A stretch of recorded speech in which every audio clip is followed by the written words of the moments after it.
Salut, c'est Marco de Tough for Fun. On se retrouve aujourd'hui pour la vidéo de test du Realme 6 Pro, ou alors le Realme 6 Pro quand on le fait avec un accent à la française. Le Realme 6 Pro, c'est la version Pro, la version boostée du Realme 6 que je vous ai déjà présenté en test, mais aussi en déballage. Ce téléphone d'ailleurs, je l'ai aussi présenté en déballage et je vous conseille de voir la vidéo puisque, eh bien, il y a des petites choses sympathiques dans la boîte de ce mobile. Le Realme 6 Pro, donc la version boostée du Realme 6 tout court, un mobile qui est commercialisé au prix de 349 euros, donc 350 euros, on va arrondir. Et comme d'habitude, vous le savez, pour faire la bonne affaire, il y a notre comparateur de prix. Le lien en description, en commentaire et en annotation de cette vidéo. Le Realme 6 Pro, donc c'est une version boostée du Realme 6, il y a un certain nombre de points qui se retrouvent entre les deux mobiles, notamment en termes de performance, on est similaire, on est très sensiblement au niveau des mêmes performances. On a à peu près, ou c'est pas à peu près, on a le même niveau de RAM et de ROM que la version Boost, la version plus plus du Realme 6, parce que le Realme 6 existe en trois versions. Ici, on a le même niveau de RAM et le même niveau de ROM que la version la plus performante du Realme 6. On a aussi, par exemple, un écran qui, en termes de diagonale, se retrouve très proche de celui du Realme 6, etc., etc. On a même un look qui, globalement, fait penser au Realme 6. À quelques détails près, c'est que, effectivement, par exemple, sur ce téléphone, on a un double capteur photo qu'on ne voit peut-être pas bien sur la face avant. Ici, là, on a deux capteurs photo. On a aussi un dos avec cet effet de zébrure qu'on n'avait pas sur la version non pro, mais que l'on a sur la version pro, hein. Ils appellent ça le Lightning. Mais le téléphone n'a aussi pas tout à fait les mêmes dimensions, parce que même si la forme est très similaire, le téléphone, le Pro, a quelques tout petits millimètres supplémentaires. Alors pourquoi je vous dis ça? Parce que les coques ne sont pas du tout compatibles entre une version et l'autre version. Donc si jamais vous trouvez des coques pour le Realme 6, ne les mettez pas sur le Pro, parce que vous seriez déçus, ça ne marchera pas. Il y a quelques millimètres de plus pour le Realme 6 Pro. Il est un tout petit peu plus grand, mais à l'œil nu, franchement, ça ne se voit pas. Vraiment, on est sur un téléphone qui ressemble vraiment à son on va dire à son frère aîné, hein. Voilà. Le Realme 6 Pro, qu'est-ce que je peux en dire? Bon, on va rentrer dans le détail. Il y a tout un tas de bons points à se donner, tout un tas de spécifications à se dire. Certaines fois, il y a des petites concessions à faire. C'est un téléphone qui a misé sur un prix bas. C'est un téléphone qui fait partie donc de la marque Realme, mais Realme est une marque qui fait partie d'un gros groupe qui s'appelle BBK Electronics, dans lequel on retrouve Oppo et OnePlus, notamment, et Vivo également. Et ce téléphone bénéficie en fait de la R&D des autres marques du groupe. Et pour essayer de contenir les prix, eh bien, il y a quelques petites choses qui ont été voilà, peut-être sacrifiées. Alors au niveau du look, la face avant de ce téléphone sur la version Pro est dotée d'une vitre Corning Gorilla 5, alors que la version non Pro est dotée d'une vitre Corning Gorilla 3. Je le rappelle, plus le chiffre de la Corning Gorilla est élevé, eh bien meilleur c'est, puisque ça veut dire qu'on bénéficie de la dernière génération qui est toujours plus résistante à la rayure et à la casse. Alors non seulement on est sur une Corning Gorilla 5 en termes de vitre tactile, mais en plus vous aurez remarqué ici, vous le voyez peut-être au niveau de la découpe, on a bien un film protecteur qui est collé sur la face avant de ce téléphone. Voilà, donc non seulement la vitre elle est censée être Corning Gorilla 5, mais en plus on a du film protecteur. Le téléphone est décliné en deux versions couleurs. Ici, on a la Lightning Blue, avec cet effet, vous l'avez vu, de zébrure, hein, ce fameux, comme j'aime bien le faire à la Zorro, ce fameux éclair en trois pans que l'on retrouve au dos du mobile. Hein. Vous voyez cet effet de lumière.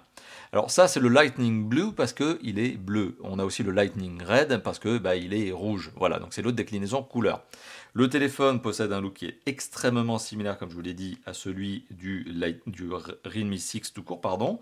Et on retrouve toujours cette excroissance des capteurs photo dorsaux, ce qui est devenu une grande tendance, un grand classique, parce que forcément, il faut bien les mettre quelque part. Et comme c'est des capteurs photo un petit peu, vous voyez, boostés, un peu plus, forcément, ils ont besoin de place et ils prennent de l'encombrement. Voilà, donc on est sur un téléphone qui se prend bien en main, qui est relativement glissant malgré tout. Je recommande de mettre notamment la coque en silicone. Autre point, le capteur d'empreinte digitale qui est ici, eh bien je trouve qu'il se place très bien. Il tombe très bien sous l'index ou sous le pouce, ça dépend de la main dont vous tenez le téléphone, et ça tombe très bien et c'est très efficace. Voilà, donc on a fait le tour du design. Si je vous donne les dimensions pour être vraiment très factuel, on est sur un téléphone qui fait 16,4 cm de long, 7,6 cm de large et 0,9 cm d'épaisseur, le tout pour 195 grammes, c'est un tout petit peu plus que le Realme 6 tout court.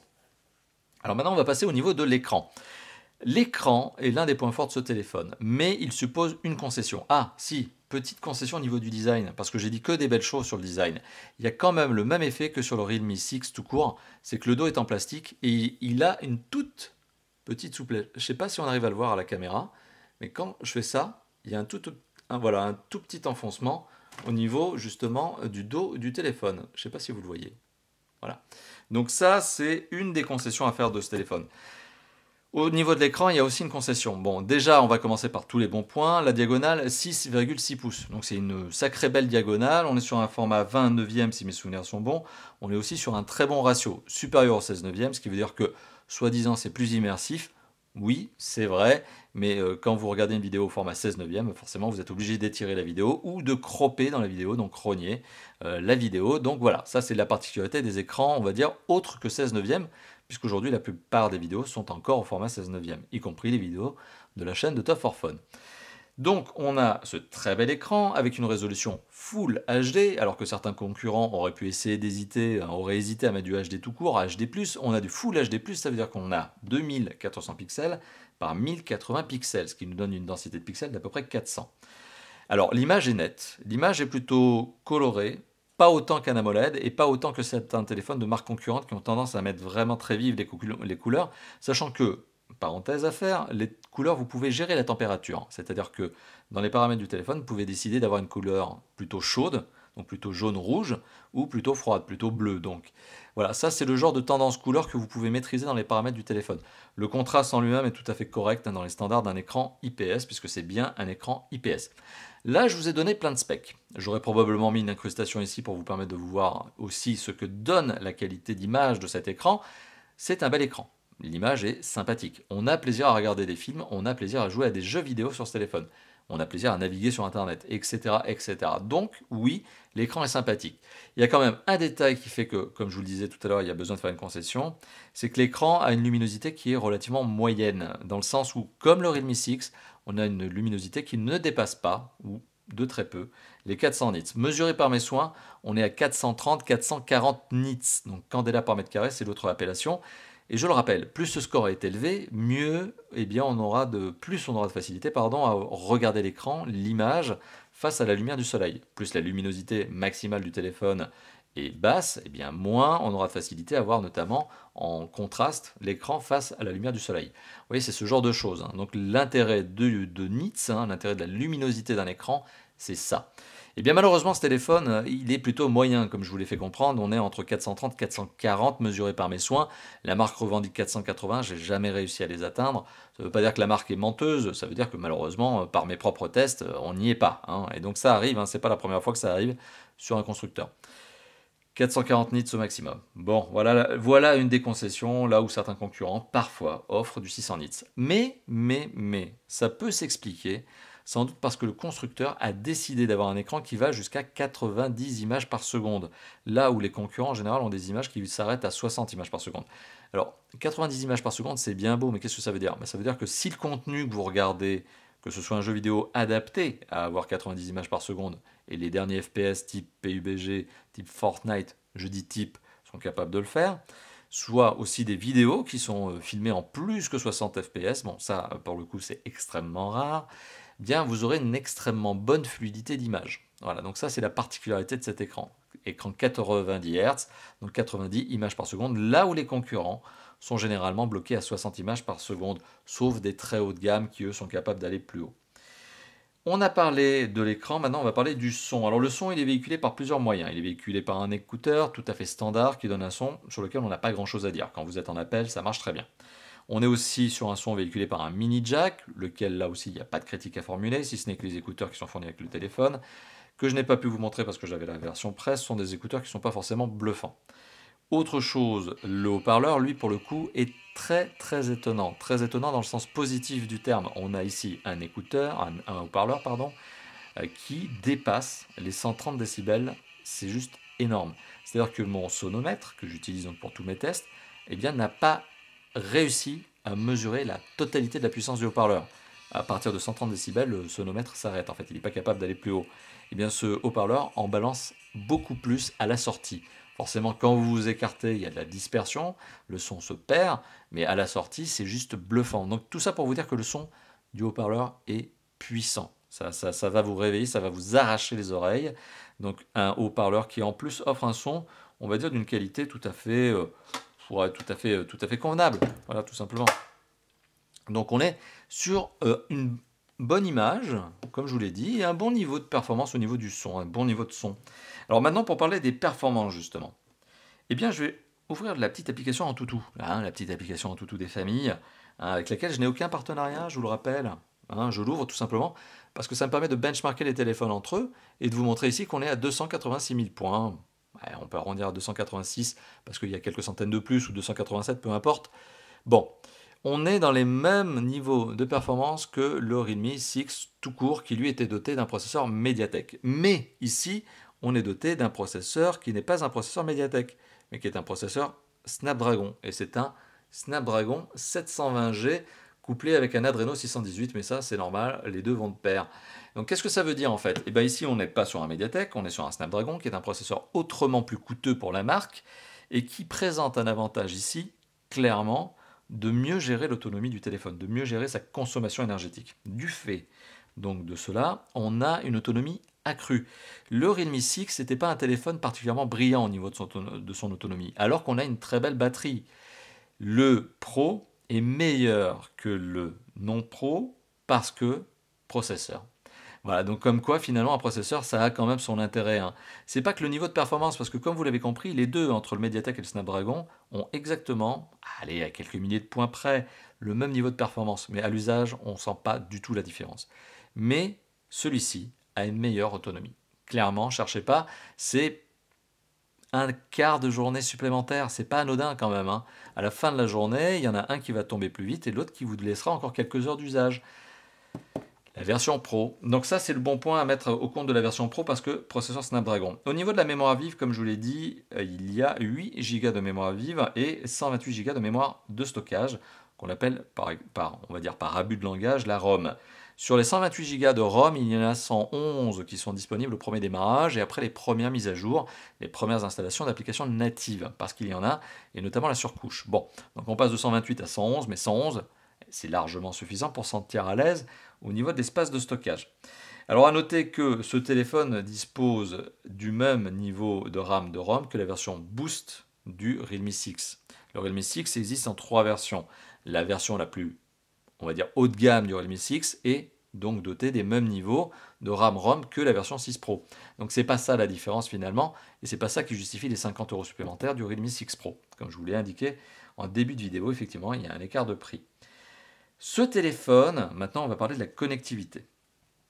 Connectivité, on va ouvrir cette petite application qui s'appelle SensorBox. Je la cite, mais j'ai là aussi aucun partenariat avec SensorBox. C'est juste pour illustrer mon propos. Le SensorBox va me permettre de vous montrer par exemple qu'il y a bien du capteur de luminosité, du capteur de proximité, de l'accéléromètre, du gyroscope, de la boussole, etc. Donc c'est bien un téléphone qui permet notamment de faire de la réalité augmentée, de la réalité virtuelle. C'est un téléphone qui permet aussi de faire de la navigation tout court, c'est-à-dire GPS, une notion d'ailleurs sur laquelle je vais revenir. Donc c'est un téléphone qui est complet en termes de connectivité, et à ça s'ajoute notamment le fait que le téléphone est double SIM, possibilité de mettre une micro SD. C'est un téléphone, format nano hein, pour les SIM, hein, je me permets de le préciser. C'est un téléphone aussi qui est doté de la 4G LTE, donc c'est pas de la 4G+, c'est de la 4G LTE, précisément catégorie 6, et on a toutes les fréquences nécessaires pour la France, à savoir B3, B7, B20, B28. Mais il y en a d'autres des fréquences. Je vous engage, si vous n'êtes pas en France, à regarder toutes les fréquences qui sont notamment implémentées dans ce téléphone et voir si elles sont compatibles avec votre pays, avec la couverture offerte par les opérateurs de votre pays. On est aussi sur un téléphone qui est doté du Wi-Fi ABG-NAC, du Bluetooth 5.0, du NFC, le NFC qui est devenu si tendance et bien pratique pour les paiements sans contact et toute action sans contact. On a aussi de l'USB-C comme je vous l'ai indiqué tout à l'heure. Et côté GPS, c'est là où on a quelque chose d'intéressant et de nouveau. On est sur du GPS, donc c'est le réseau de satellites américain, avec la fonction AGPS. Donc on utilise les antennes cellulaires et les bandes Wi-Fi pour accroître la précision. Ça, c'est très classique. À côté de ça, on a aussi du GLONASS. Donc GLONASS, c'est le réseau de satellites russe. On a aussi le réseau de satellites BDS, qui est le réseau de satellites chinois. Et originalité, on a Navi-C. Et c'est la première fois, je crois, de mémoire, que je teste un téléphone avec le réseau de satellites indien, parce que Navi-C, c'est le réseau de satellites indien. Voilà, c'est les satellites de localisation indiens. On n'a pas Galileo, qui est le réseau de satellites européen, mais c'est pas très étonnant parce que ce téléphone, à la base, est principalement destiné à conquérir le marché indien. Sa vocation première, Realme, la vocation première de la marque Realme, c'est d'attaquer le marché indien. Alors par extension, on a la chance en Europe, et je dis bien la chance parce que ça reste un très bon mobile, de pouvoir en bénéficier de cette marque. Donc voilà, la marque Realme à la base, c'est une marque d'un groupe chinois qui est fait pour attaquer le marché indien. À juste titre, ça marche très très bien. D'ailleurs, c'est plusieurs dizaines de millions d'unités vendues. Et le réseau de satellites Navi-C, vous l'avez compris, c'est le réseau de satellites indien, de localisation. Mais on a la chance, comme je viens de le dire, de pouvoir utiliser ce téléphone aussi en Europe, parce qu'on a toutes les fréquences, et ce téléphone est vendu officiellement par la marque. C'est pas de l'import, c'est officiel. La marque est implémentée, elle est présente en Europe. Voilà. D'ailleurs, l'agence presse que j'ai en contact est une agence de presse tout à fait classique, française, donc ça vous prouve bien la chose. On a parlé de la connectivité, donc on est plutôt pas mal. On est bien loti, pas de problème de connectivité notamment. Hein. Il n'y a pas de problème de lenteur, etc. Au niveau du DAS, qui fait partie donc de cet aspect de connectivité, on est à 0,8 watts par kilo à la tête. C'est un score un peu élevé dans l'absolu, parce que j'aime bien être en dessous de ça quand j'utilise le téléphone à titre personnel. Bon, vous l'avez compris, ça n'est pas un mobile perso, c'est un mobile prêté par la marque. Mais bon, ça reste dans la bonne norme. En tout cas, pour un téléphone de cette catégorie, il n'y a pas grand-chose à dire. On a parlé de la connectivité, on a parlé des performances, on a parlé de l'écran, on a parlé du son, etc., etc. Maintenant, on va parler d'autre chose. On va parler notamment de ce système d'exploitation et bien aussi de la surcouche, parce que vous l'avez remarqué, les amateurs avisés l'auront remarqué. Ce téléphone est doté d'une surcouche, et la surcouche, c'est la surcouche Realme. Alors, système d'exploitation Android 10. Bon, déjà bonne note, donc on est sur la dernière version à date d'Android, un système d'exploitation devenu très mature, complet, qui ne souffre d'aucune critique, qui aujourd'hui me semble difficilement optimisable. Je crois qu'on a atteint là le summum du summum. Je crois que le système est tellement mature que je ne vois pas ce que pourrait rajouter Google dans ce système. Ce système est accompagné d'une surcouche. Alors cette surcouche, c'est une surcouche qui s'appelle Realme UI, User Interface, avec mon très bon accent anglais. Je sais que vous l'aimez, mon accent anglais. Eh bien, cette surcouche, elle apporte quoi? Des fonds d'écran, oui. Des sonneries, oui. De l'ergonomie différente, effectivement. Vous avez aussi des paramètres dans le menu paramètres du téléphone qui sont différents. Et vous avez enfin des applications supplémentaires qui ont été installées par la marque, peut-être pour agrémenter votre usage, mais franchement, je pense que ce sont des applications partenaires qui, pour le coup, comme le reste de la surcouche, sont dispensables. Je ne veux pas dire que la surcouche est mauvaise, elle n'est pas mauvaise cette surcouche, elle marche bien, elle offre un bon niveau d'agrément, mais elle n'est pas forcément indispensable dans l'absolu, elle n'est pas utile. Les fonds d'écran, ok, les sonneries, d'accord, un petit peu d'ergonomie, etc. Bon, des petits gestes supplémentaires, d'accord. Mais globalement, les applications qui ont été installées sont soit des applications redondantes par rapport à celles de Google, puisqu'on a bien le Play Store et on peut bien utiliser le Play Store et toutes les applications officielles Google, sont des applications redondantes. On a une application qui s'appelle Musique, on a une application vidéo, mais qui n'offre pas plus d'agrément d'usage que les applications officielles de Google. Au lieu d'avoir Chrome tout seul, qui est bien présent, on a bien Chrome, eh bien on a 3 navigateurs internet différents, dont Yandex, qui est un navigateur russe, qui pour le coup est blindé de sponsoring, vous voyez, des trucs très sympathiques. Rien qu'à regarder ça, je sens que je vais me faire démonétiser, vous voyez. Bon, ok. Il y a de la chance, il n'y a pas de pub sur les vidéos de Top 4 Phone. Ça, c'est Yandex. Il y a aussi Opera. C'est-à-dire qu'il y a un troisième navigateur. C'est-à-dire que si vous trouvez que Chrome n'est pas suffisant, si vous trouvez que Yandex n'est pas suffisant, vous avez Opera. Bon, et on a même une nouvelle application là, supplémentaire, qui est une application en russe. Bon, clairement, côté surcouche, côté application supplémentaire, vous les désinstallez vite fait parce que personnellement, je vois pas l'usage, je vois pas l'intérêt. Mais est-ce que c'est une cata? Non. C'est juste qu'il y a une surcouche qui est dispensable. Elle n'est pas bonne, elle n'est pas mauvaise, elle est dispensable. Voilà, donc c'est bien une des rares fois où je dis qu'une surcouche ne n'apporte rien et que qu'elle soit là ou pas, finalement, c'est pareil. Mais là, c'est vraiment pareil, c'est neutre, en fait, c'est neutre. C'est juste que ça prend quelques gigas supplémentaires d'espace de stockage. Alors on a parlé de la surcouche, on a parlé du système d'exploitation, maintenant on va parler de deux autres aspects avant de se laisser. Alors, aspect usage, donc notamment vous l'avez compris, c'est un téléphone qui permet de faire du jeu 3D, un PUBG mobile sans aucun souci, haute qualité graphique, ok, Fortnite pareil, tous les gros jeux 3D tendance, les bons gros jeux bien gourmands qui sont apparus depuis 2019, vous pouvez y jouer. Donc c'est un téléphone qui fait tout, hein. Toutes les applications, tous les jeux, il n'y a rien qui pose problème, tout passe. Et parallèlement à cela, c'est un téléphone qui permet de faire deux usages supplémentaires, ou en tout cas qui répond à deux besoins. Premier besoin, c'est la qualité photo. Deuxième besoin, c'est l'autonomie. On a quand même besoin d'un téléphone qui dure plusieurs heures. Alors au niveau des capteurs photo, on a ici 4 capteurs photo dorsaux. Alors on a 4 capteurs photo dorsaux, un 64 mégapixels qui est un grand angle, on a un 8 mégapixels qui est un ultra grand angle, on a un 12 mégapixels et on a, alors le 12 mégapixels présente la particularité d'être le téléobjectif, celui qui permet d'avoir un zoom hybride x20. Et on a enfin un dernier capteur photo qui s'appelle le macro, 2 mégapixels, donc petite résolution sur le macro, mais bon, ça permet de s'approcher très près du sujet. Alors, si on parle du capteur photo dorsal, alors le capteur photo dorsal qui permet notamment de prendre des portraits, ou celui d'ailleurs, tiens, 64 mégapixels. Alors 64 mégapixels, l'autofocus est réactif, il y a des scénarios automatisés pour que vous n'ayez rien à régler, tout se passe en automatique, mais vous pouvez quand même passer en mode débrayé, c'est-à-dire en mode, on va dire, pro, et gérer vous-même les paramètres, notamment ISO du téléphone, prise de vue, rapidité d'ouverture, etc. Bon, donc ces paramètres sont gérables, notamment par vous, par moi, par tout utilisateur. Le 64 mégapixels présente la particularité d'être doté d'une sacrée résolution, 64 mégapixels. Ça a l'avantage quand même quand vous prenez des photos en 64 mégapixels de pouvoir les redécouper, les découper, les recropper, voilà, etc. Donc c'est vraiment cette notion de vous avez une grande photo, eh bien vous taillez dans la grande photo, vous zoomez sur le sujet qui vous intéresse le plus, voilà. Donc ça c'est l'avantage du 64 mégapixels. Les photos sont globalement de bonne qualité, même si on remarquera que lorsque l'on passe en mode portrait, le téléphone a tendance à vraiment forcer l'effet bokeh et à vraiment aller peut-être un cran trop loin au niveau de l'effet bokeh. La gestion des couleurs est plutôt bonne, on a quand même une certaine tendance à aller vers le plus pâle que le plus vif. Donc ça c'est un naturel du téléphone, c'est probablement lié à la notion de logiciel plutôt qu'à la notion matérielle. Les capteurs photo en eux-mêmes, je ne pense pas qu'ils soient ici problématiques. Je pense que c'est le logiciel qui a tendance à vous mettre vers le plus clair que vers le plus vif au niveau des couleurs. Voilà, donc là je viens de vous parler du mode 64 mégapixels, mode portrait. Téléobjectif x20, certes, mais c'est un hybride, donc ne vous attendez pas à avoir une qualité absolue quand vous êtes en x20. Donc il faut rester en x1, x2, x3, maximum x5 pour être vraiment doté d'une belle qualité photo sans pixelisation. Encore une fois de plus, c'est tout à fait logique. Au niveau du capteur macro, c'est un 2 mégapixels qui, pour le coup, fait tout ce qu'il peut. C'est-à-dire que l'avantage de ce 2 mégapixels, c'est de s'approcher au maximum du sujet, mais vraiment très peu, 5 cm par exemple, et de prendre une photo qui reste globalement de bonne qualité.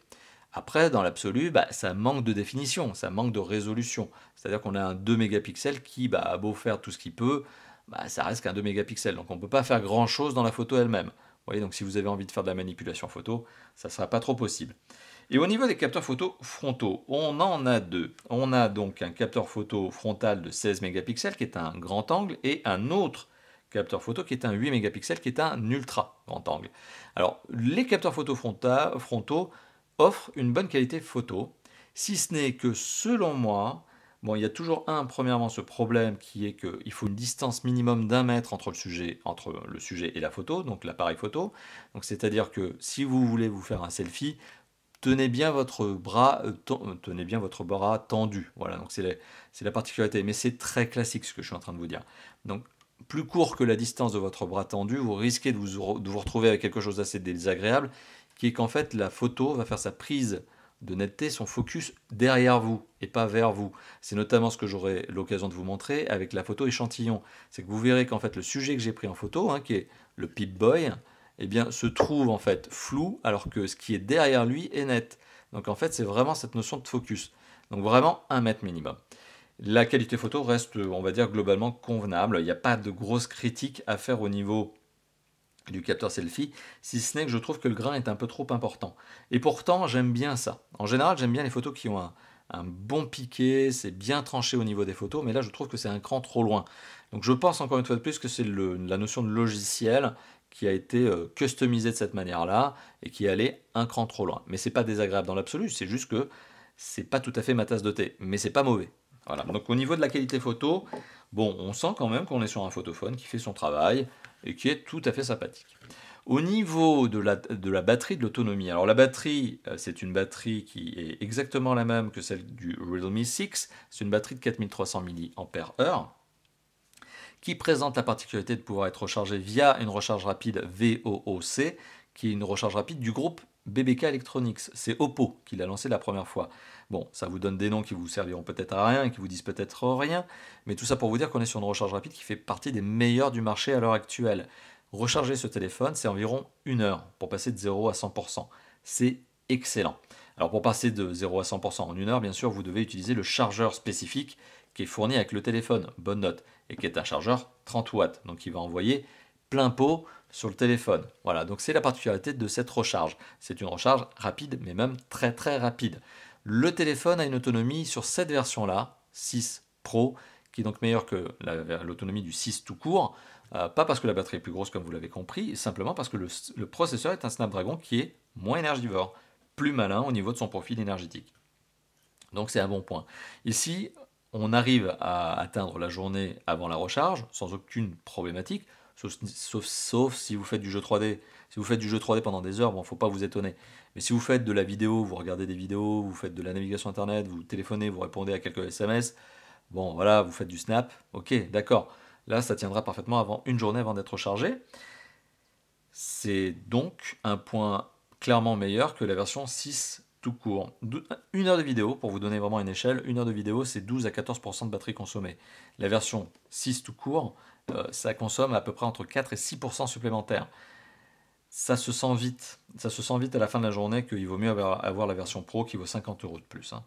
Voilà, donc globalement, eh bien, on a brossé tout un tableau, hein, on a fait le tableau de ce téléphone. Un test long, détaillé. Voilà, donc, qu'est-ce que l'on peut dire de ce téléphone? Eh bien, c'est un bon téléphone pour son prix, 350 €.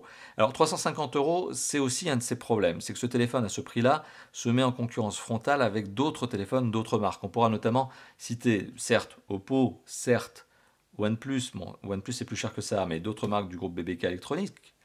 Mais on pourra aussi citer notamment Xiaomi, qui est extrêmement énervé sur le marché du smartphone, pas qu'en France, pas qu'en Europe, mais au niveau monde. Donc effectivement, à 350 €, la concurrence devient plus rude pour ce téléphone. Malgré tout, ce téléphone est très intéressant pour tout un tas de points que je vous ai détaillés tout au long de cette vidéo. Donc je ne vais pas faire un résumé de ce que je vous ai dit, parce que déjà la vidéo est suffisamment longue, et parce que je vous ai déjà tout dit. Donc référez-vous à tous les points que je vous ai soulevés, sachant que, bon, vous l'avez compris, il y a quelques petites concessions à faire, notamment au niveau du design, par exemple, notamment au niveau du nits. Mais voilà, des toutes petites concessions qu'on accepte par rapport aux autres spécifications du téléphone qui sont excellentes pour ce niveau de prix. Voilà, donc c'est un téléphone que je peux vous recommander sur un marché, vous l'avez compris, qui est extrêmement concurrentiel et qui, donc du coup, propose d'autres alternatives. Donc c'est un bon mobile parmi d'autres mobiles sur un marché, sur une tendance prix, 350 €, sur laquelle vous avez eh bien maintenant, désormais, le Realme 6 Pro en choix parmi d'autres. Voilà, donc c'était la vidéo de test du Realme 6 Pro. Je crois que vous l'avez compris. N'hésitez pas, faites-moi plaisir à vous lâcher dans la zone de commentaires. C'est juste en dessous. J'aimerais bien que vous me donniez votre avis sur ce téléphone ou plus largement sur la marque Realme. Est-ce que je continue à tester cette marque? Est-ce qu'elle vous intéresse, cette marque du groupe BBK Electronics? Est-ce qu'elle vous intéresse, cette marque qui est un petit peu la petite sœur de Oppo et de OnePlus? Donc dites-moi ça dans la zone de commentaires. Dites-moi aussi ce que vous avez pensé du test en lui-même, un format long, hein, vous le savez, près d'une trentaine de minutes. Eh bien lâchez-vous, c'est en dessous que ça se passe. Si cette vidéo vous a plu, vous pouvez aussi lâcher le petit pouce bleu des bonheurs, le petit pouce bleu des familles, c'est juste en dessous que ça se passe. Et enfin, vous abonner à la chaîne YouTube, mais théoriquement, vous devriez déjà être abonné. C'est un petit bouton qui s'appelle plus un abonnement et qui est tout en bas à droite de la vidéo. Sur ce, je n'ai rien d'autre à ajouter, si ce n'est qu'on va se voir pour d'autres vidéos très prochainement, bien sûr, parce que on n'arrête jamais chez Top 4 Phone, il y a plein de vidéos, vous le savez. Eh bien, je vous dis à très bientôt sur la chaîne de Top 4 Phone, sur le site de Top 4 Phone où il y a notre comparateur de prix. Et puis sur ce, ben voilà, on va se laisser là, hein, parce que c'est une belle conclusion de conclusion. On a tout dit. Allez, à bientôt. Ciao, ciao.